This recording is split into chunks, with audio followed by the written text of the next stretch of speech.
자, 최순실 국정농단 사태를 알고도 축소 은폐하려 시도한 혐의를 받고 있는 우병우 전 민정수석이 재판을 받기 위해서 오늘 처음 모습을 드러냈습니다. 법원에 출석을 했는데요. 구속영장이 기각된 이후에 2달 만에 모습을 드러낸 겁니다. 목소리 들어보시죠. 국정농단 모른다는 입장 아직 유효하십니까? 법정에서 충분히 제 입장을 밝히겠습니다. 박근혜 전 대통령 재판 보면서 좀 어떻게 심경 느끼시는지. 안타깝죠. 현 정부 검찰 인사에 대해 어떻게 생각하십니까? 오늘 제가 재판받으러 왔기 때문에 그런 말씀을 드릴 자리는 아닌 것 같습니다. 국민들께 한 말씀 해주시죠. 오늘 재판받으러 왔기 때문에 성실히 재판받겠다 그런 말씀을 드리겠습니다.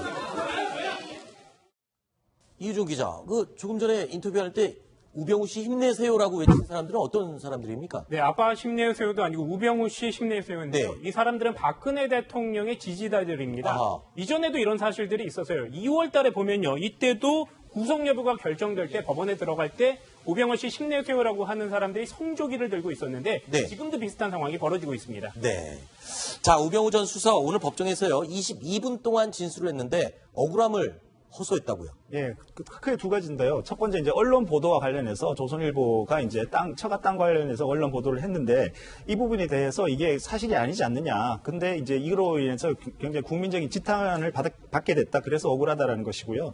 두 번째는 본인이 그 최순실 국정농단에 마치 개입이 돼 있는 것처럼 이렇게 네. 쭉 알려져 왔는데 사실은 국정농단과 관계없는 민정수석 업무와 관련된 직권남용으로 이렇게 기소가 됐다. 네. 결국 그러니까 본인이 이제 자기가 국정농단이나 이런 것이 아니라 네. 우병우라는 사람 자체를 타겟으로 해서 이 아하. 수사가 진행된 거 아니냐. 네. 이런 항변인 것 같습니다. 네. 자, 그리고 청와대 비서진의 한 사람으로서 준엄하게 느낀다, 정치적 책임을 느낀다라고도 말을 했습니다. 자, 박근혜 전 대통령 지난해 4월입니다. 이 차은택 씨가 기획한 한류 체험장에 갔던 화면에 나오는 저 모습인데요. K-스타일 허브입니다. 근데 이 자리에서 송중기 씨와 직접 만났었는데 자, 이 만남 이후에 송중기 씨에 대한 아주 깨알 지시를 내려서 그 부분이 지금 내용이 또 드러났다고요? 네, 이번에 그 재판 과정에서 드러난 내용인데요. 이런 겁니다. 보통 대통령이 어떤 사안을 깨알같이 지시를 하지를 않죠. 특히 박근혜 전 대통령 그러지 않았는데 안종범 전 청와대 정책조정수석한테 이런 얘기를 합니다. 온라인 예약 기능, 체험 블로그, 영문 홈페이지에 없는 것이 문제다. 대통령이 이걸 다 직접 지시한 겁니까? 네, 그렇습니다. 매우 세밀하게 얘기했고요. 네. 송중기의 발자취를 영상으로 제작해라. 이런 얘기도 했습니다.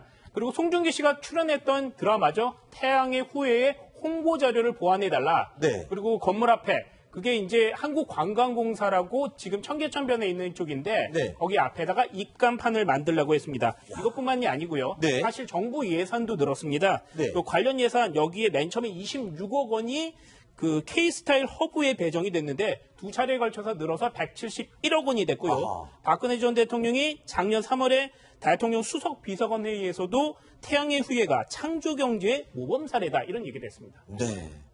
자, 그러니까 대통령이 직접 송중기 발자취를 영상으로 제작해라. 그리고 건물 앞에 입간판도 만들어 세워라. 홍보 자료도 태양의 후예들 내용을 좀 보충을 해라. 글쎄요, 진짜 이거는 팬클럽 수준의 관심과 이 배려인 것 같은데요. 근데 좀 전에 말씀하셨다시피 대통령이 이렇게 네. 아주 디테일하게 지시한다는 게 참 예외적이고. 그렇죠. 근데 또 이게 한 가지 문제가 된 게 좀 전에 말씀하셨다시피 예산이 상당히 엄청나게 10배 이상 늘었죠. 늘어난다. 네.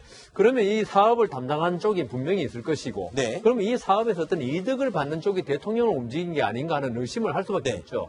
그래서 저는 이게 상당히 문제고. 그다음 저게 대통령이 어떤 송중기 씨 저도 좋아합니다만 그 팬심이라고 있죠. 네. 이 일반인 같으면 좋은 말입니다. 그렇죠. 누구든 좋아할 수 있겠는데 대통령으로서는 이러시면 좀 곤란하다. 네. 대통령은 어떤 균형 감각을 가져야 된다. 이건 네. 누구나 가져야 될 거지만은 결국 이런 게 결국 최순실 씨와 관계도 네. 어떤 대통령의 균형 감각 한쪽에 어떤 꼽히면 그 사람의 장단점을 전혀 안 보고 그냥 그 사람을 무조건적으로 신뢰하는, 좋아하는 네. 이게 여기도 나타난 게 아닌가 싶어서 일반인이 아닌 대통령 박근혜에 대해서는 조금 안타까운 면이 있습니다. 네. 이 대중이 일단 한류 스타를 좋아하거든요. 네. 그렇기 때문에 대통령은 대중이 한류 스타를 좋아하니까 그런 한류 스타에 대통령도 좀 편승하자. 네. 그렇게 함으로써 이제 대통령도 대중적 지지를 좀 더 끌어올릴 수 있다. 네. 이렇게 해서 이제 한류를 국정 홍보로 이렇게 활용하는 것이죠. 네. 대통령 홍보에도 활용하는 것이고요.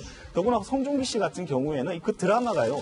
그 드라마에서 나오는 그 주인공 캐릭터가 군인이지 않습니까? 그렇죠. 그러니까 정부의 공무원이란 말입니다. 네. 그렇기 때문에 더욱더 대통령으로서 매력적인 어떤 그 홍보의 어떤 그 대상이라고 이렇게 그렇군요. 생각했을 것 같습니다. 과거에요, 송중기 씨와 직접 만난 박근혜 대통령 이렇게 이야기를 했습니다. 목소리 직접 들어보시죠. 2013년도에 어린이날 참석하셔서 아주 즐거운 시간을 보내셨는데 그때가 그때 직접 생활을 잘 마치고 이제 이렇게 아주 최고의 한류 기사로 거듭난 모습을 보니까 기쁘고 반갑습니다.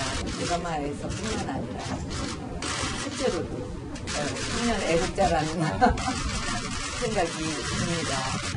결론에 뭐냐면 이게 제일 이쁘네요. 이게 제일 이쁘네요. 네, 지금까지 4가지 소식 살펴봤고요. 다음 5번째 소식 준비되어 있습니다. 저희가 고른 7위 소식입니다. 확인해 보시죠.